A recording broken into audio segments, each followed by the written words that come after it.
Hey, what's going on, guys? We're live again with another video. Sorry, I had some technical issues, but today we are live to discuss Mikel Arteta's press conference ahead of the game against Inter Milan tomorrow. I'll tell you what players traveled and also who was unavailable for selection tomorrow because they didn't travel with the team, whether it be injuries and maybe even a slight concerning injury added to Arsenal's injury list of recent. So before I get into the press conference, we are still waiting for it to start. It is available on the Arsenal website for you guys to watch. And we'll be discussing the breakdown of Mikel Arteta's press conference. I think that's a good way to title this stream. I do have my Arsenal scarf and of course my Arsenal poppy. We're gonna cue the intro and we're gonna go straight into Mikel Arteta's press conference discussion. There were some hints before, and also I do need to talk to you guys about international duty upcoming after the Chelsea game at the Bridge. Some of our players will be gone on international break for 2 weeks with their national teams for country. So, unfortunately, there will be no Premier League football for that time being for about 2 weeks.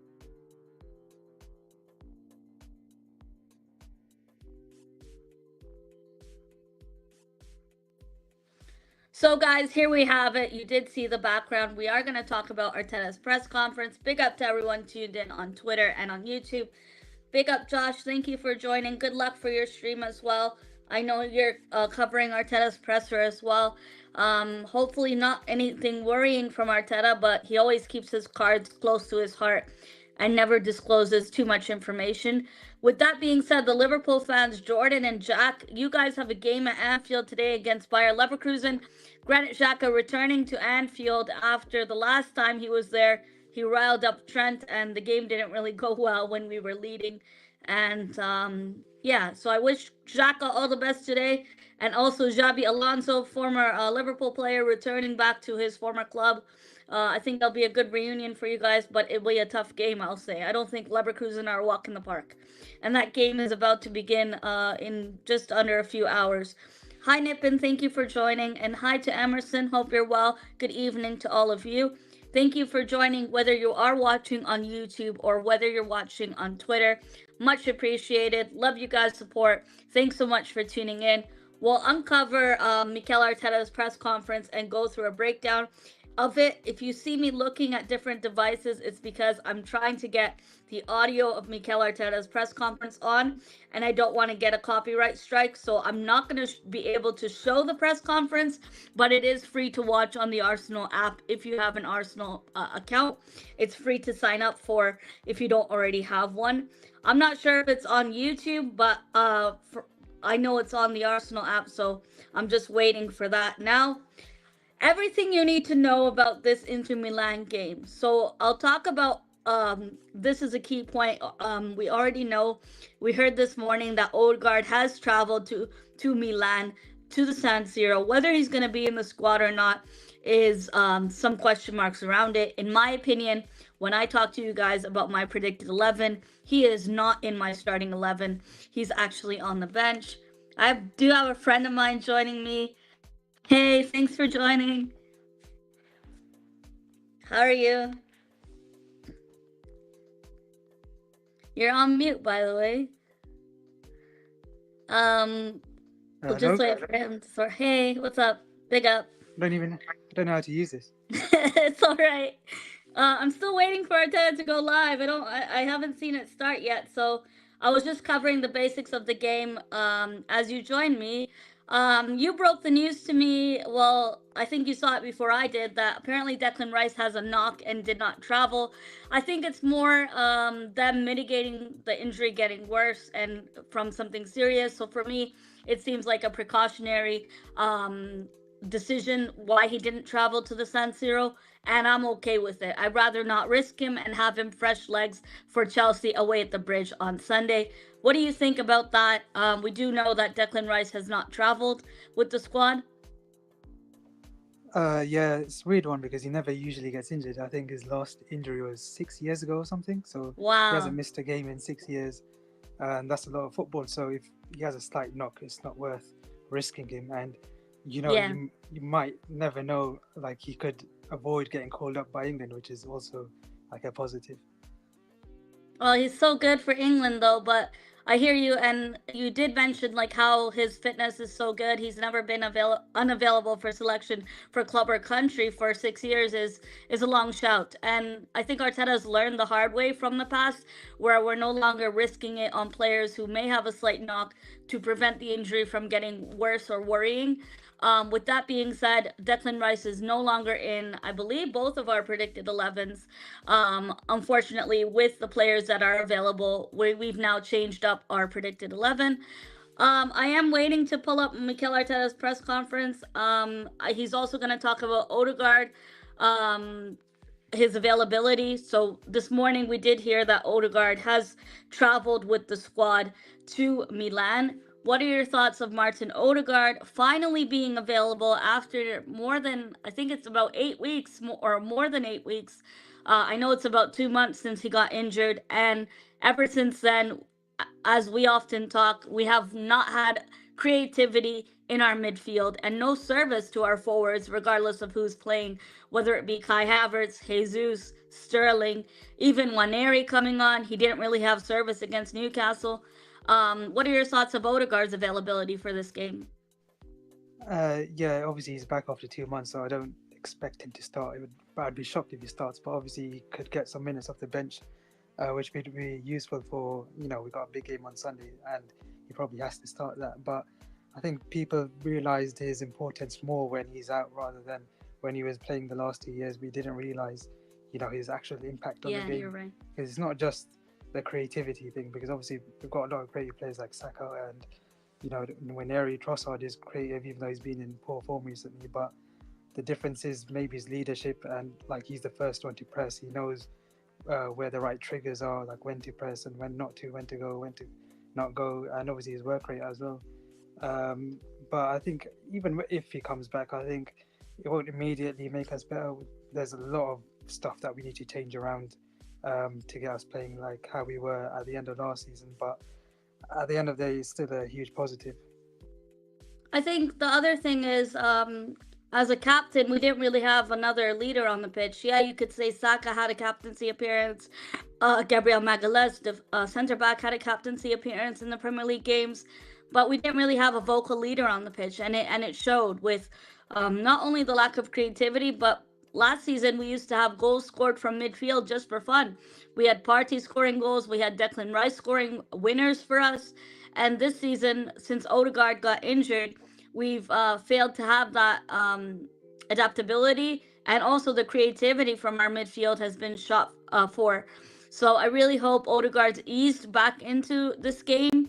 In my opinion, I think he should come on as a substitute in this game, preparing match fitness and readiness for Chelsea at the Bridge, which for me, I'm not going to sugarcoat it. I believe that's a must-win game for us, especially after failing to beat Bournemouth and failing to beat Newcastle away at St. James Park. Reflecting on our previous Champions League performance against Shakhtar Donetsk, we are now joint in points, I believe, with Inter Milan. Josh mentions here that Inzaghi is mentioned in his press conference that Dimarco, Bastoni, and Nico Barella are apparently going to be rested. They have some tough games, and their season, as you know, they've started off on a really high note. They held Man City to a draw at the Etihad. I believe they beat Young Boys, and they're now joint with us 7 in points. For me, Inter Milan is a very dangerous team. Their top goal scorer being Marcus Thuram, and also a special mention to my baller, Lautaro Martinez. Do you see any threats going into this Inter Milan game, and what do you think we need to look out for mostly from the opposition?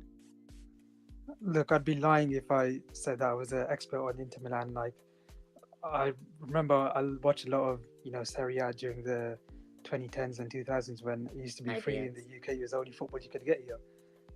But obviously these days a lot has changed, and they've got a different team, and Inzaghi's putting his imprint on the team. But obviously the obvious threat is Lautaro Martinez. I think he's in good form this year, and obviously he's a threat. I remember we were linked to him a few years ago as well, which is quite interesting. But yeah, I think obviously they've got 7 points, and if that's true that they're resting all those players for tomorrow's game, that's quite surprising, because obviously it's still a big game, even if they have big games on the horizon. I think it's quite shocking that they're resting their players for a Champions League game, especially when obviously every point matters. In the Champions League especially, and for us, we're trying to finish in that top 8, as you said, so we don't have to play in a playoffs. Being in a playoffs is miserable, and we're not anywhere near it, thankfully, but we need to at least draw this game or win this game to continue to have momentum, but also not to be in a playoffs position. With Inter Milan's form so far this season, again, they've held Man City to a draw at the Etihad Stadium, and a lot of people underestimate Inter Milan. I think some of their players are often underestimated, like Bastoni. He's really, really good. Zielinski, Marcus Thuram, their top goal scorer. For me, they have tough games, and they even have Napoli on Sunday, like Josh mentions. So I think they're also going to rotate. But Arsenal, for me, don't rotate heavily. Um, I wouldn't play Sterling, Jorginho. I'd bring them on the bench. I know BX wanted Ethan Waneri to shout, one of my subscribers in the chat. He wanted Waneri to start this game. He said, what more is it going to take for a player like Ethan Waneri to get game time? But this is a big Champions League game, and in my opinion, this is one of the biggest teams we've drew so far in the group stages. I don't think this is a game for Ethan to start mentality wise, and also I don't think he's ready for a team like this. Inter Milan are really, really good attacking wise, and I think this game is going to be won in a midfield battle. It's been fixtures back to back, like for us, and in December when we have the cup game against Palace, the quarterfinals of the cup, it's only going to get worse for us with fixture pile up. Every 2 to 3 days, we'll now be having a fixture, whether it be home or away.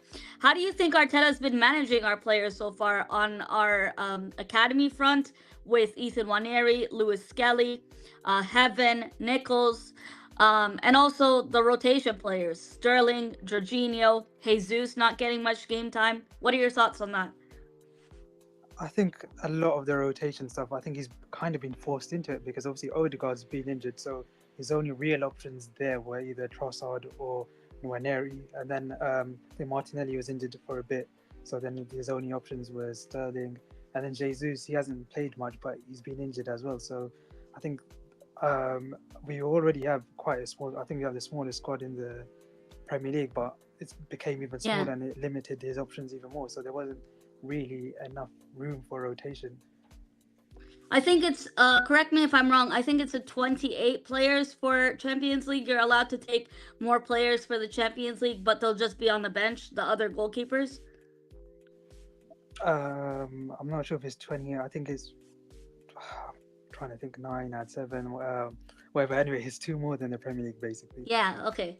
So I think we'll have then 2 more backup keepers just on the bench. But again, we'll go to our predicted 11. Arsenal are running late at the moment, from what I saw on Twitter. So that's why the press conference hasn't started yet. And if you do have to go at any point, feel free. I'm really honored you've joined me, a big guest on my channel. What's your predicted 11 going into this game? Of course, without a doubt, Raya in goal. I think that sets itself into stone. Raya's been influential this season for us. Shakhtar Donetsk, we weren't really tried or tested. It was a bit of like watching paint dry. And I don't know, as you said, tickets have been available so easily for the Champions League games. But unfortunately for this one, me and you are both watching from the comfort of our homes. Yeah, so for the lineup, I think it's really pretty much picks itself. It's David Raya, White, Saliba, Gabriel, and then obviously we only have Timber at left back. In midfield is probably Partey and Marino because Rice is unavailable. Yeah. And in the like right-sided 8/10 role where Odegaard usually plays, we would probably Trossard. I know recently he's been playing like more up front, but I think we need to put him back into midfield, into that 10 position, because when he did play there, for example, against Leicester and PSG, he actually played well. And on the right wing, you have Saka, or up front, you have Havertz. And left wing, either Martinelli or Sterling. The thing is, Sterling can't play against Chelsea on the weekend, right? Because he's on loan from them. So he's parent club tied. He can't play.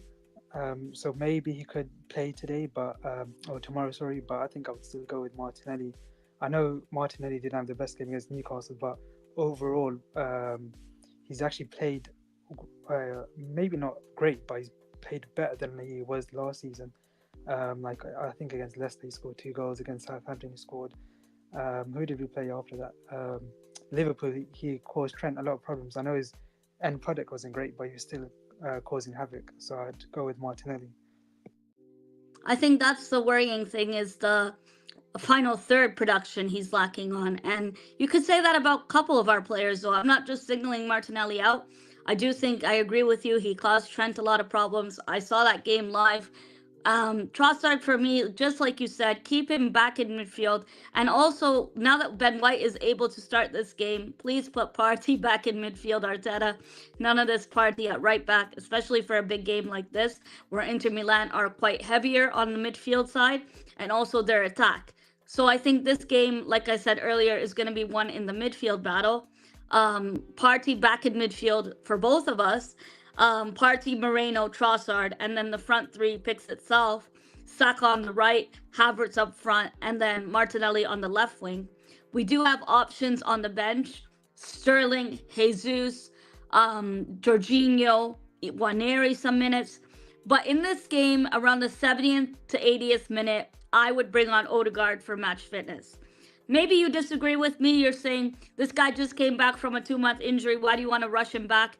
But if he traveled with the squad, it's probably my understanding that it will give him some game time.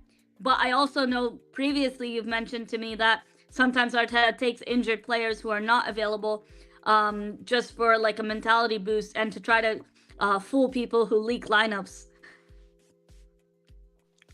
Yeah, I think if he's on the bench, then he'd probably be able to come on later on, even if whether we're losing, winning, or drawing. I think he'd still get a run out if he's on the bench. But if he just travelled with the squad just for the sake of it, then obviously he's not gonna. He won't even be on the bench, so obviously he won't be an option. But yeah, I would still give him a few minutes towards the end, and get some minutes in the tank before we play Chelsea. Yeah. Moss is asking me, where's the interview on Sky Sports or Arsenal YouTube? I think it's going to be on Arsenal YouTube after it's done. I'm not sure if it's going to be live on Arsenal YouTube, but I know on the Arsenal app, once they start it, which they're running late, it's about half an hour late now. It should be on the Arsenal app for you to watch for free. You just have to sign in with your Arsenal account. If you don't have one, it's free to make, but because you have a red membership, Moss, just sign in with your email or your membership number and you should be able to watch it from there. I'm still waiting for them to start the press conference, but there was news earlier today that Martin Odegaard is not going on international duty with Norway, and I think it's important to mention the fact that they still wanted to call him up. The manager for Norway said that he might join at a later date. Decision is yet to be confirmed after this weekend whether Odegaard is traveling or not with Norway for international duty. I really hope he doesn't go on international duty, with all due respect, and he's able to get fully back to health and back to strength where we need him in the business end of the season. We have some tough games coming up. Forest are no pushovers. It's our next home game. I went to Forest when we won 5-0 with Reece Nelson hat-trick. It was a really good game. But this season, you saw Forest even took points off of Jordan and Jack's Liverpool at Anfield. Now we have some tough Premier League games coming up, and even the Champions League, the round of 16, we're still waiting for that draw. But our focus in this game should be get the players ready for Chelsea at the Bridge, a London derby ahead in the league. And for us, it's a must-win game if you think we're going to be still up for this Premier League title. I think the Champions League, most of it is based on the luck of the draw, who you get. We have the ability to rotate between both Premier League and Champions League teams just a little bit, not as much as City do. We don't have that significant drop off, but we do have. It's not necessarily the same with our first team and our bench players. Sterling, the signing of Sterling's been a bit questionable at the moment, and against Chelsea, he's not even able to play. I hope Havertz will score against Chelsea at the Bridge, his former club, and it would be great to see. We drew with them previously 2-2. I hope we can get a win in a game where we previously didn't win at the Bridge, but it is not going to be easy. Chelsea are also in form at the moment. Yeah, you can say they got eliminated from the Cup, and they drew to United at Old Trafford under Van Nistelrooy, but that's not going to be an easy game for us. Malia says, Raya, Ben White, Saliba. She's playing Kivior and resting Gabriel. Fair enough. And then she's going Timber, Partey, Moreno. That's because Declan Rice is not available, and then Trossard. And then front three is the same: Saka, Havertz, Martinelli. I don't think anyone in the chat has mentioned a different front three or a back line other than Malia and BX. BX and Malia both said rest Gabriel for Chelsea and play Kivior instead. The only thing with Kivior, and I do have to give him a lot of credit, the last game Kivior played for us, which was Liverpool game, I know that second goal was a mistake from one of our academy players and Kivior, but other than that, I don't really think he had a really poor game, if you're being honest with yourselves.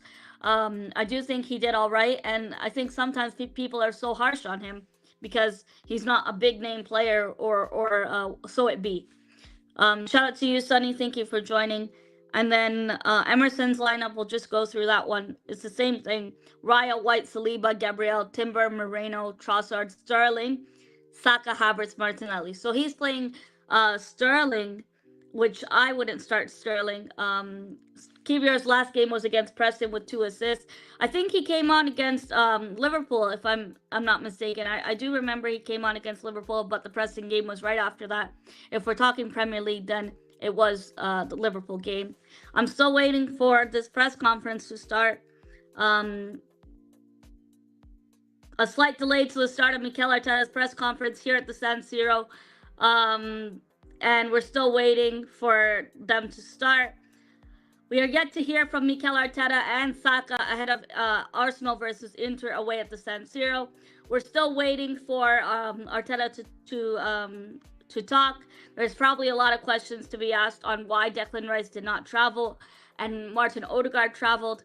Thanks to my friend for joining me. Where can I watch Arteta's conference? Arteta's conference has not yet started. They're running late. Arsenal are running late at the moment, so it might be at 7 o'clock UK time, but it's free to watch on Arsenal website, arsenal.com, or the Arsenal app. They just haven't started it yet, and we're going to break down the press conference once Arteta is live. They do a full transcript of the press conference on the website also for free if you guys don't want to listen to the audio. Personally, I like the audio, and I'm still waiting for Mikel Arteta to go live with it. As you guys know, Inter Milan are doing this season off in bits so far, while a later conference, Liverpool are normally in the morning. Yes, well, Liverpool are today playing first ahead of us. It's about to start soon for you guys. Xhaka's back at Anfield, and also Xabi Alonso, so good luck to you guys. May the best team win. Boom, boom, boom. Kiesa's in the room. There's nobody better than Freddy Chiesa. Well, it's a shame he's injury prone, my friend. Last good game of Kivior was against Preston with 2 assists. That was a good game. The cup games, it's easier to get tickets to, and I hope to go to Palace in the cup. I think I'm going to be getting tickets for that sometime this week. Looking forward to the game tonight, Jack. Let me know if you're doing a match reaction of that game. Thanks to my mate for joining me on my stream. Really appreciate it, and sharing his views ahead of Inter Milan away. As we're waiting for Arteta to begin this press conference and Arsenal, the only injury updates that we had was for Declan Rice and Martin Odegaard traveling with the squad. At the moment, as you guys know, Ricardo Calafiori is still injured. Tomiyasu and Kieran Tierney, in my opinion, they are not traveling to Inter Milan, and they'll be still undergoing recovery at Soba Reality Training Ground. Malia says, I think we will need Gabriel for the Premier League more than the Champions League, to be honest, because we're actually doing well in the Champions League so far. I agree with you, Malia. I can't believe Villa are top of the Champions League standings. No disrespect to Villa, but come on, it's crazy how the Champions League can go. Carl says it's going to be a draw, and I'm an Arsenal fan. We haven't kicked the ball yet to the game, but I would take a draw. It's not a bad result at all. I did do a preview yesterday. You guys smashed it on the preview with the views and the support.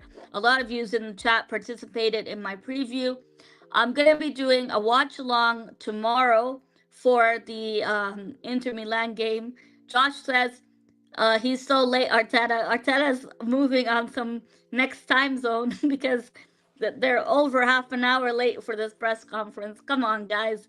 We want to know who's available. We want to know the ins and outs, as if Arteta would tell us anyway.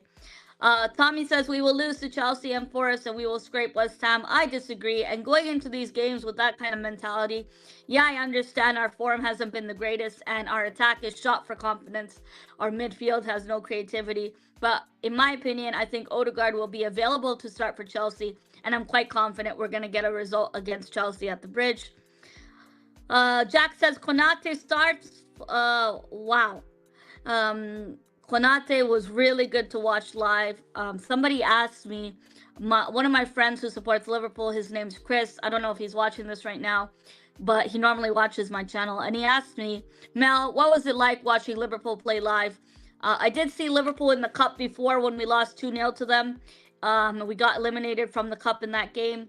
But to watch Konate, Gravenberch, Van Dijk live, they are so agile, physical, fast, and the way their decision making is, to watch them live and up close was really good. I quite enjoyed that game. It was my first time watching Liverpool in the league against us, and that was a good game. That was a really end-to-end game. I gave my credits to Liverpool. The points were shared at the Emirates, but to see some of those players play live, the caliber that they are and the quality that they are really shown forward. Hi, Flix. Hope you're well. And Jack says Darwin Núñez on the bench tonight for Liverpool versus Bayer Leverkusen. Bayer Leverkusen players to look out for you guys would be Florian Wirtz, Tapsoba, also Victor Boniface, as Granit Xhaka to some extent. He's been playing well for Leverkusen. And even Florian Wirtz, I think he's on the transfer targets for Arne Slot. It seems like previously Liverpool tried to contact him, or there was rumors around it. I'm not sure how far true that is. Arteta is so late for this press conference. You know, they're taking the mick. As you guys know, I'm still waiting for Mikel Arteta to begin his press conference.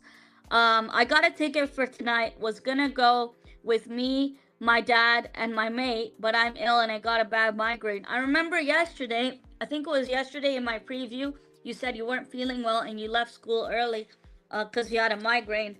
I often get those, so I understand how you feel, and I hope you get better soon. Maybe Arteta forgot he's not in UK time anymore. It's only an hour ahead in Italy. Yeah. Even Germany, when I was in Munich, it was 1 hour ahead of England time. Moss says Italian tiempo. Tiempo is time. Yeah, Arsenal have not started yet. I don't know what's going on. But we're still waiting for questions from Mikel Arteta, and also to discuss what players are available for this game. But with what we know, these are the main talking points. Is Odegaard travels to Milan, with Declan Rice having a knock and did not travel with the squad. Our predicted 11, I went through our predicted 11 already. Pretty much our predicted 11 picks itself was who's available. You went through your guys' predicted 11. And I think they're just about to start it now, folks. Almost 40 minutes late, Mikel Arteta. I guess these people don't have a sense of time. It is free to watch on the Arsenal app. I can't show you the press conference on the stream, but it's free to watch on the Arsenal app once they start it. And it will be live on, also, I think they'll post it on Arsenal YouTube channel once it's completed. But we're still waiting for them to kick off. No chance we sign Florian Wirtz. He will go to Real Madrid.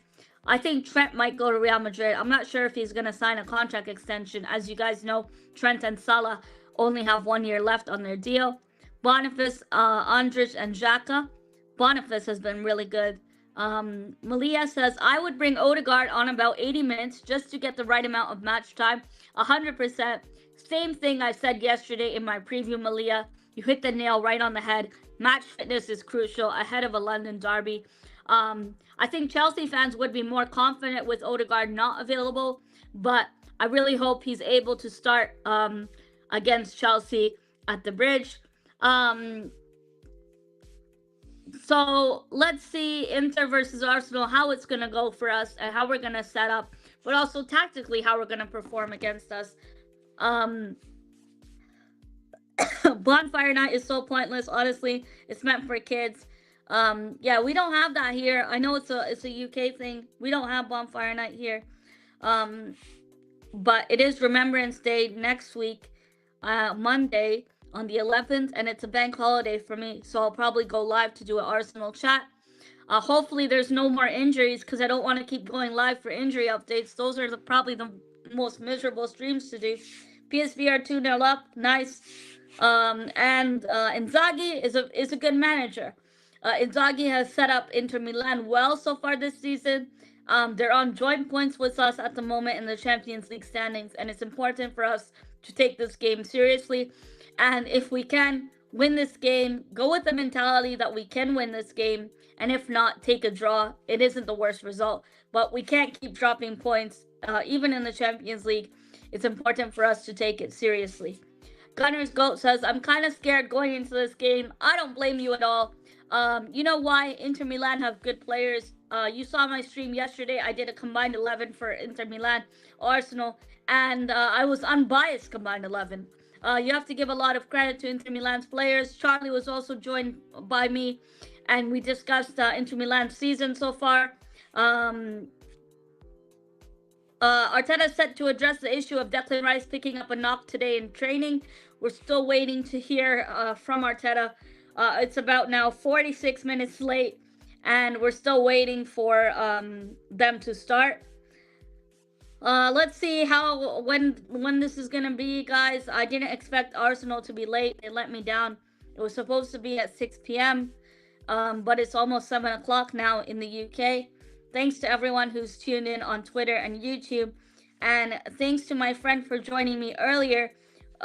Give a quick breakdown of the game and discuss our thoughts of how this game is going to go for us. And also how Inter Milan are going to set up. Joshua did mention earlier in my stream that Inzaghi said he would rest Barella, Bastoni. So I don't really trust Inzaghi's words, but they do have Napoli on Sunday, so I could understand if they're not starting because they have a more important game to focus on in their league. Arsenal Twitter just posted you have landed in Milan like less than a minute ago. Yes, but Arsenal Twitter don't post live. They usually post later after things happen, Jack. They take pictures earlier and then the admins post later on. So I'm still waiting for Arteta to start his press conference. I did see they post touchdown in Milan, and maybe they had a flight delay or something. You know, those cheap airlines. We do see Ethan Waneri in the video, Miles Lewis-Skelly, Moreno, Raya, Sterling, Partey. And I do mention this always.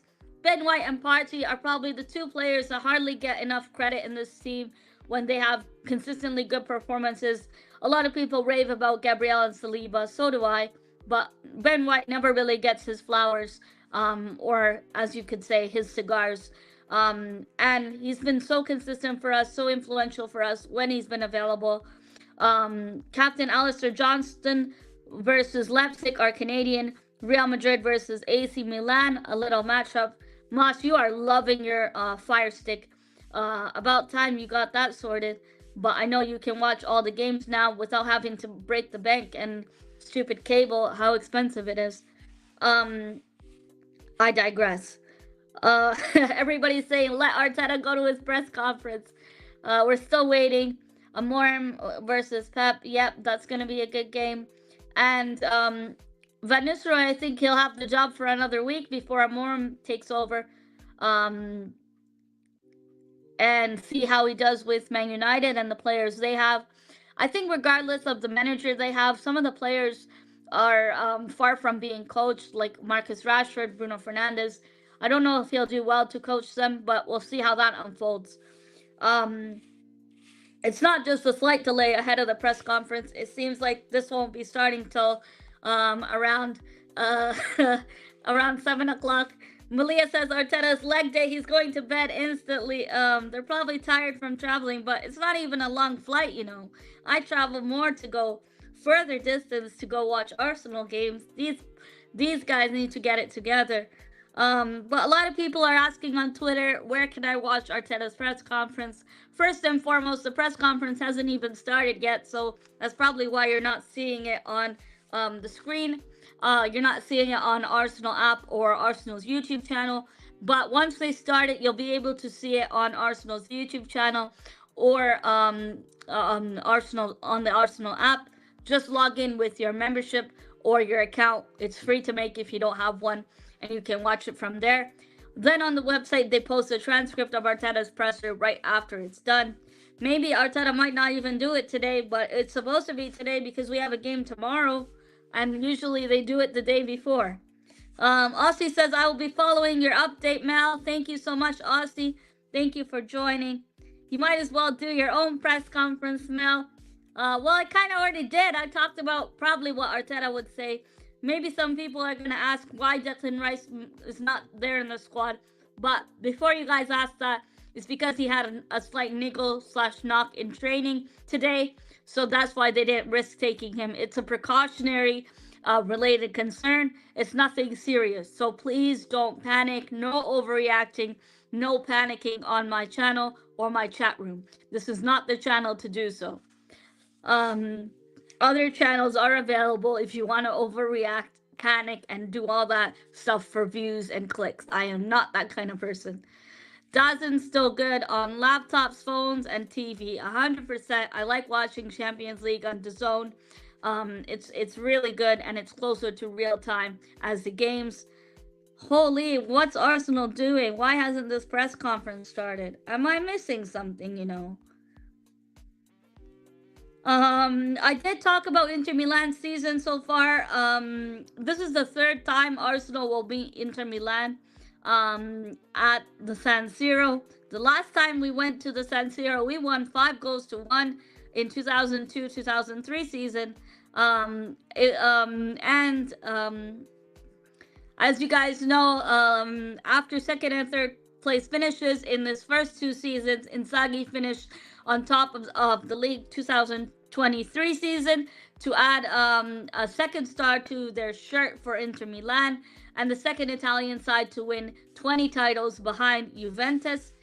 Inter Milan have Napoli on the weekend, so they'll probably be rotating a bit of their squad, thinking of that game. And also same thing for us because we have a big game against Chelsea in the league right after this Inter Milan game on the road. We are now on the road to Stamford Bridge for a league game away from home. In this season so far in the Champions League, Inter Milan started the Champions League phase with a goalless draw at Manchester City at the Etihad.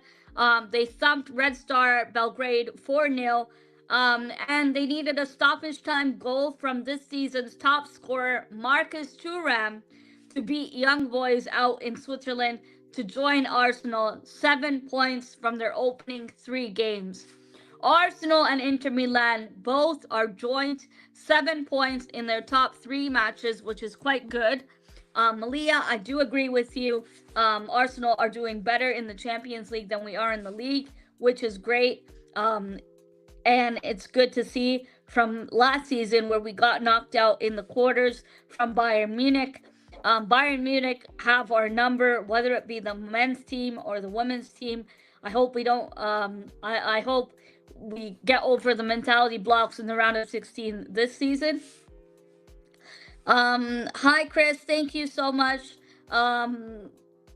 for joining my stream. We have to catch up. It's been a while. And I did watch your Premier League review, game week review, just yesterday night. That was a really good stream. Imagine it's already done and we missed it. I'd be really upset. I have notifications on for Charles Watts, and I'm still waiting for Arsenal to start this bloody stream. They're taking the piss now, not yet posting Arteta's press conference. I have notifications for Charles Watts. I have notifications for Kaya, and nobody at the moment has spoke about it. So it seems like Arteta is really, really on some bad timing, even though they're just 1 hour ahead of England, and it's 6-hour time difference between Canada and Italy. Milan. I'll be following your update. Yes, whenever Arteta starts this bloody thing, we'll go live. I've already been rambling on for 45 minutes, thinking Arteta was gonna start on time. He's probably fashionably late or something. Okay, guys, they're about to start now. Arteta and Bukayo Saka are about to do the press conference. I know I said that about 50 times this stream, but it's about to start. Hopefully, there's no further delays, and we'll give a breakdown of what Arteta is saying in the stream. If you guys want to watch the press conference yourself, it is free to do so, totally free, on the Arsenal app or on the Arsenal website. Just sign in with your red membership or your email. If you don't have one and you still want to watch the press conference, you can sign up for one for free and watch it from there. If you don't have the time to do any of those things, just wait till they upload it on YouTube and you can check it out then. The game tomorrow is 8 p.m. kickoff. It'll be on DAZN. I'm not sure where it's gonna be for. I'm not sure where it's gonna be for you guys in the UK. I think it's free to watch on YouTube in the UK. Most of you guys get it anyway, whether you have IPTV, Fire Stick.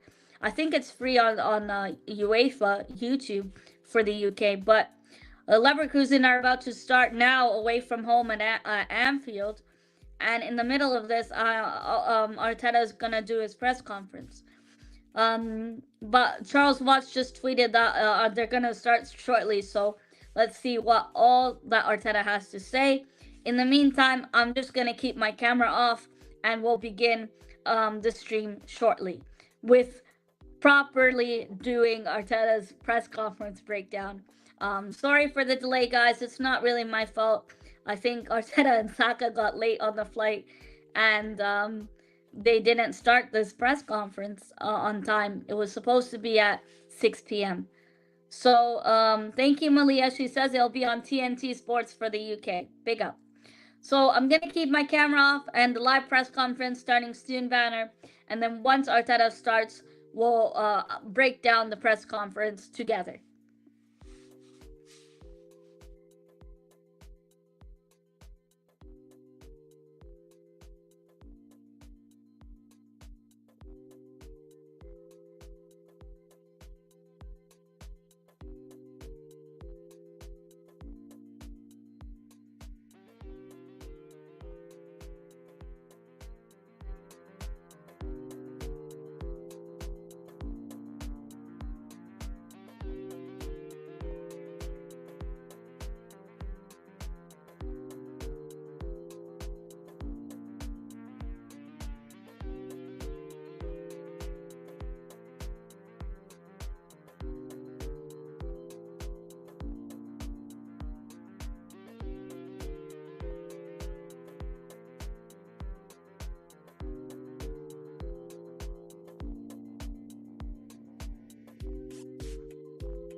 So, guys, Arteta finally arrives for his press conference, and Moss, it's on TNT tomorrow to watch the actual game.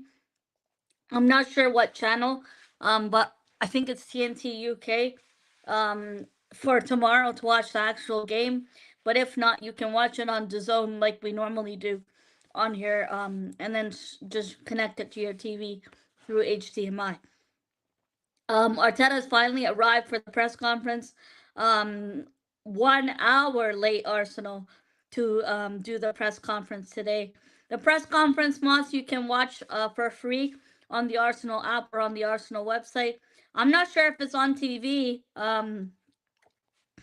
But Arteta is just starting now his press conference, and Bukayo Saka joining alongside him. We are waiting for them to get talking so that we can break down the press conference.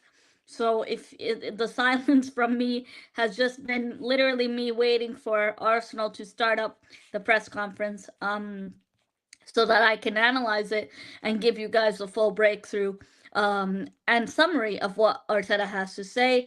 We did talk about the main talking points in the stream: Odegaard traveling to Milan, Declan Rice having a knock and not traveling to the San Siro, our predicted 11. We also talked about international duty upcoming and how important this game is away from home. In the last 7 games away from home in the Champions League, Arsenal have only won one of their games away from home in the last 7. We drew 2 and we had 5 losses, so that's not a good record. But the website is BS. I agree with you. Forget the Arsenal website. The Arsenal Armory, the Armory website is rubbish. Really, really poor. They don't restock until Christmas. It's looking like for the home kit, the long sleeve and the women's short sleeve. Really disappointing that is. I wonder if they'll even restock it at Christmas. Um, but guys, Arteta and Saka finally arrived for the press conference. We are waiting for updates. I cannot show you guys the press conference on live stream as I would get copyright striked, but it is free to watch on the Arsenal app or on the Arsenal website. Just log in with your account and you'll be able to watch and listen to it. There was 1 hour delay with this press conference. I'm not even joking. 1 hour delay for Arteta to start this press conference. Arteta now begins his press conference talking about Edu Gaspar. He says everything happened very quickly. Obviously, I loved working with him. They had a good relationship. From day one, we've been together as a player. Arteta was an invincible. Edu was an invincible, and Arteta used to play for Arsenal as well. I'm very grateful for what he's done for me and the amazing work he's done with the club. He has an amazing opportunity now to do a different role, and we have to respect that, says Arteta on Edu. This was obviously breaking the news yesterday. I broke the news that Edu Gaspar, our sporting director, Arsenal's first sporting director, is leaving the club with immediate effect to join Marinicus and his 3 clubs in a 3-club multi-dimensional model, to manage a multi-model of 3 different clubs, including Nottingham Forest. We wish Edu all the best in his future, and Arteta is now talking about that first and foremost. Even yesterday when the news broke out, Arteta never really said he had bad blood with Edu or there was a falling out between the two, like the Arteta outers like to think. The Arteta outers like to say, Arteta's next in line on the firing block or on the chopping block. But that's not the case at all. And Arteta says it well that he had an opportunity to do a different role, and they have respect to respect that. He was offered treble the wages to go manage 3 different clubs in and of course you're gonna take it. You can't hurt a man for chasing a bigger bag and a bigger opportunity that he wanted. I think Arsenal, it was told that Arsenal did offer him more money to stay as a sporting director, but in August, which was the summer that just passed, they offered Edu.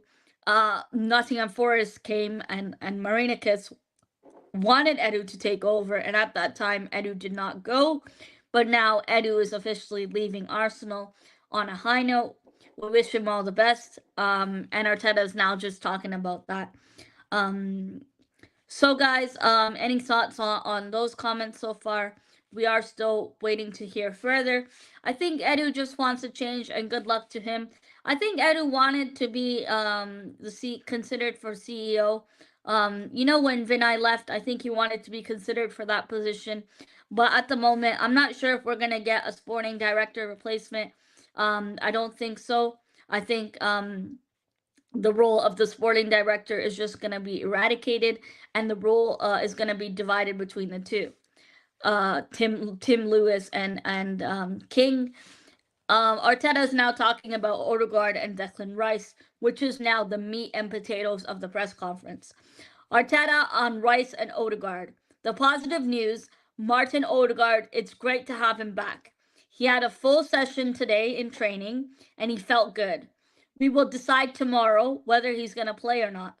Declan Rice picked up an injury against Newcastle. He wasn't feeling good the last few days. We have to assess him on Thursday to see if he can be ready for the weekend. Now that's a bit concerning. So earlier I told you guys, while we were waiting for an hour for Arteta to start this press conference, I told you guys it was a slight knock in training, but Arteta is now saying it was an injury from the Newcastle game where he wasn't feeling good the last few days, and they now need to reassess him on Thursday to see if he's fit to play Chelsea at the Stamford Bridge. If Declan Rice is not available, then you can play Moreno or Jorginho in that position. Now, that's a bit worrying. I hope it's not a serious injury. Again, I do still think it's precautionary, in my opinion. You guys are, of course, believe what you want to believe. You're entitled to your own opinion. This is now just what Arteta said. We hope and pray Declan Rice's injury is not serious. As you guys know, Arteta's previous press conferences, when I did the Preston one, and if you've even seen Arteta's press conferences in the past, he never really reveals anything too particular. He likes to keep his cards close to his heart, and he's very secretive, like Pep Guardiola. So I don't think you should take anything verbatim for what Arteta says, or don't take it too literally. That's just my advice, because Arteta really keeps his cards close, and that's just how he likes to do things, media wise. With Odegaard was fully back in training today, full training session today on the pitch, and he felt good, which is good news. And in my analysis of that, I do think Odegaard makes the bench against Inter Milan. Just like Malia and some of the other chat members said, give him game time around the 80 minutes mark against Inter Milan. Whether we are winning, losing, or drawing, irrespective of that, it's about match fitness for him ahead of Chelsea at the Bridge. Moss, it is on the Arsenal website or on the Arsenal app, Arteta's press conference. You can check it out there. Now we're waiting for updates on Tomiyasu, Calafiori, or Tierney. I don't think Arteta is going to provide any updates on those players. I don't think that he's going to be even asked about those players, because they've been injured for a while, for a few weeks now. Tomiyasu and Tierney for a while, but Calafiori for a few weeks. I don't think anyone really wants them to start these games anyway. So that's just my take on this, on those players being unavailable. It doesn't really change our squad at all. Now, what else does Arteta talk about? We're still waiting. He's going to move on from this topic. He's being asked questions on Odegaard and Rice. People said it was a knock in training, but of course, Arteta disproves that by saying Declan Rice picked up an injury against Newcastle and he wasn't feeling well the last few days. He's yet to be assessed. That's the takeaway from this point in Arteta's press conference.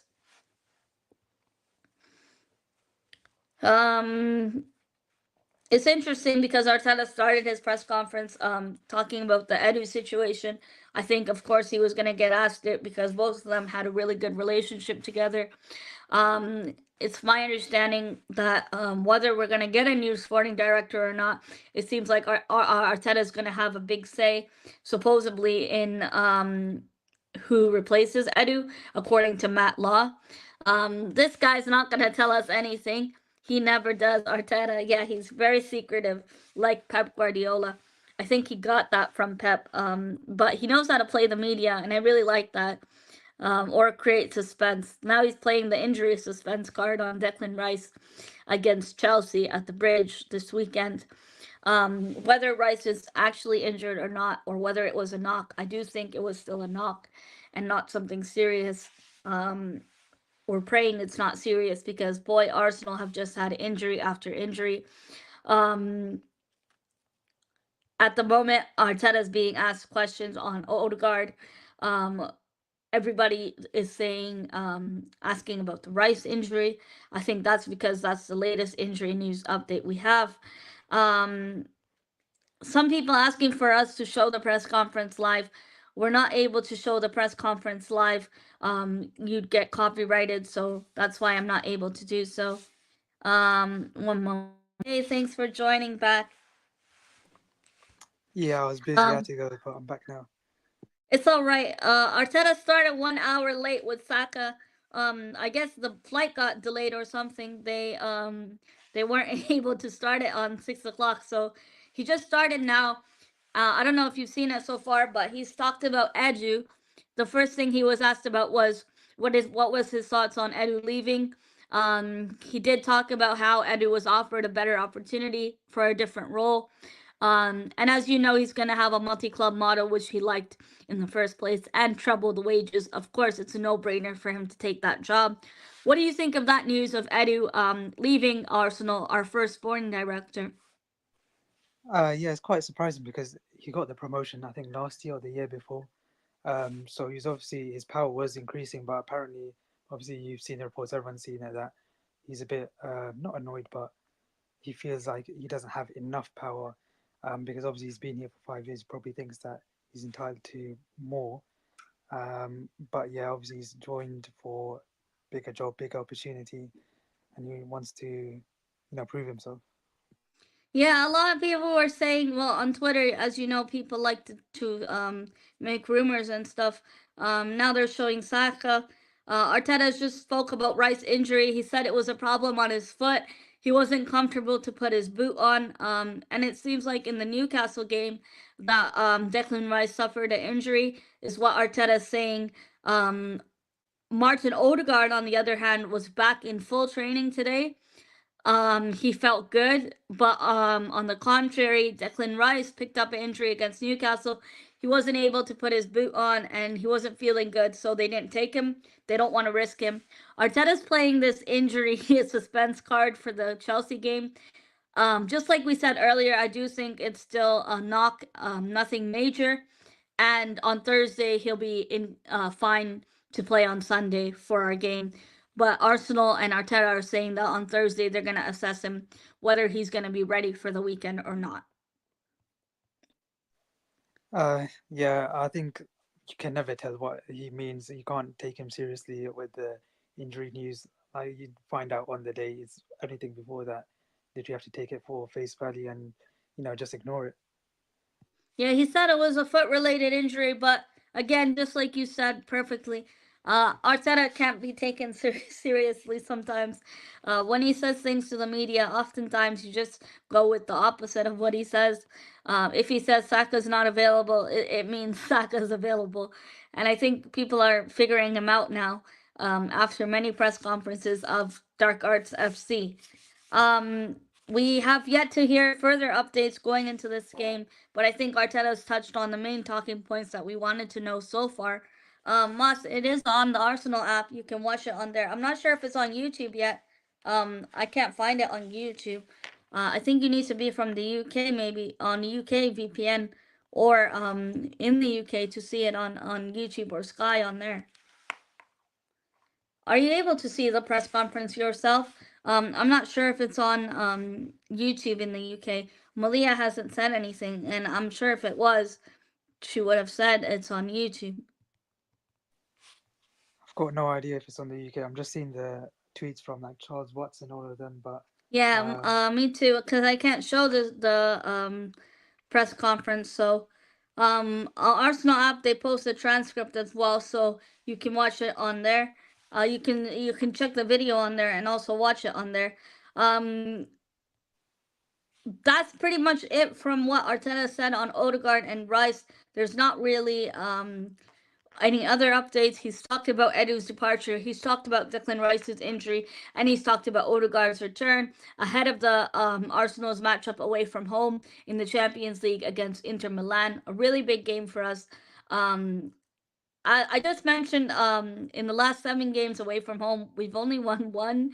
I just saw one of your posts where you mentioned that stat. It's a bit concerning. We drew a lot of those games, but it's hard to be Inter with the form that they're in. And I think it's a bit concerning whether Rice would travel to England or not now if he's injured and unavailable for Chelsea. Do you think he'll go on international duty for England or probably not be called up? I think we might have that situation when we had with Saka, where he was called up, but then he went there and then they assessed him and he came back. Because obviously the injury is quite late, so they might have decided the England team before actually knowing the full extent of his injury. So he might already be in the squad, but they might have to, do a U-turn on it. Yeah, I think he might not go at all, but we'll see what happens. Um, Arteta's now talking about Saka's captaincy. He talks about why he's given Saka the captain's armband when Odegaard was unavailable. He said the way people look at Saka, they look up to him, they admire him, they respect him, they want to be next to him. He has a particular way of smiling. He's one of our leaders right now. He's one of our biggest players and our biggest talents. He's earned that status in the team right now. Of course, Odegaard being out in the last press conference, I think it was ahead of the Liverpool game. Someone asked Arteta of how does he decide the captaincy, and I think one of his answers was, uh, before a game, he says, "Who wants to be captain this game?" And they pick people randomly. I know Gabriel Magalhaes had captaincy before. Of course, Saka's had it, and Saka for me is just as vocal as Odegaard is on the pitch. Even Jorginho, when you see Jorginho on the sideline, whether they're having a drinks break, you see Jorginho trying to be a coach, trying to have that instinct in him already. Like it's innately in him where he's trying to coach the players, make sure players are in their respective positions and positionally aware where we need them to be. I like that from Jorginho. It's just the only thing fault of Jorginho I'd say is he's not someone who has pace. But his passing range is something we can really rely on, especially coming off the bench in tomorrow's game. Um, and if Declan Rice is not available to play against Chelsea on Sunday, then somebody else is going to have to play up against Caicedo at Stamford Bridge away from home.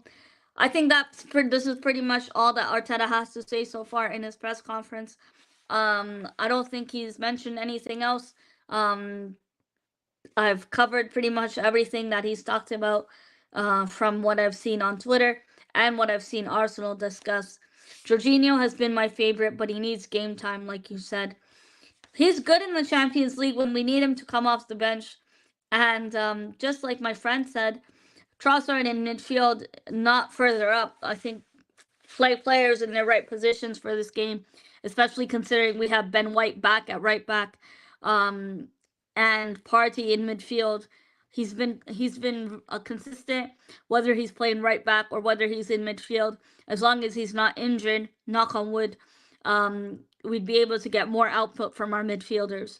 I think the biggest news in this press conference today is the fact that Odegaard is available for selection and Declan Rice picking up an injury, apparently a foot-related injury against Newcastle, but I take that with a pinch of salt. And Arteta wishing his best wishes for Edu Gaspar as he leaves the club for a different role with Marinikis. I am going to wrap up the stream now. I think I discussed everything they've said in the press conference. Well, the main points they've said in Arteta's presser. Do you have anything to add on the game ahead tomorrow, my friend? No, nothing really. I was thinking, what would you take if it meant we could beat Chelsea? Would you take a draw tomorrow if it meant we beat Chelsea, or would you just win and lose to Chelsea? Which game do you think is more important? Great question. I think somebody asked this earlier as well yesterday when I did my preview. I would take a draw against Inter if it means we absolutely destroy and get a win against Chelsea at the Bridge. That game is much more important to us. Malia also mentioned the fact that we've been doing all right in the Champions League. We're not so poor. We've been steady, and as long as we go through to the top eight, to the round of 16, that's what matters. I'd take a draw against Inter right now and focus on the game against Chelsea at the Bridge because with our season a bit doom and gloom right now as it stands, well, we need to bounce back and it's a bit difficult now. We need to win games where we haven't previously won, like Craven Cottage and Anfield, and we haven't won at Anfield since 2012. Winning at Chelsea at the Bridge would help us get momentum going into a home game and also an international break for 2 weeks before we play Forest at home, which are no pushovers, and they've shown that so far this season. What about you? Yeah, I agree. I think the Chelsea game is really important because if you think the title is gone or not, if you think about it, if we beat Chelsea, then we go 3 points clear of Chelsea. And also, I think Liverpool play Aston Villa on that day or the day before. So let's say Liverpool won and we beat Chelsea, then we go clear of Aston Villa. Or let's say Liverpool lost to Villa, then we go closer to Liverpool. So like a win would help us, go clear of Massively. we Yeah. go clear of whoever's below us, and or we go closer Catch up to to who's whoever's above above us. us. Yeah. Yeah. But with tomorrow, yeah, I think we've been all right in the Champions League. We haven't been great, but we haven't been poor. I don't think we have. I think we've kept 3 clean sheets in a row. Um, so like we're yet to concede a goal, but I think just get a draw. I think people back in the day, there was a phrase that people used to say was "win your home games and don't lose your away games." Whenever it came to the Champions League, so yeah, as long as we don't lose today, tomorrow, then I think it'll be okay. I don't know if you heard earlier in my stream, Inzaghi said that he might even rest Bastoni Barella because they have a game against Napoli on Sunday. For them, their league matters a lot more, especially the position they're in. They're trying to win their own league, and I think Inter will rotate their squad. Not much, but I do think some players will actually be rested, like their key players, Bastoni and Barella.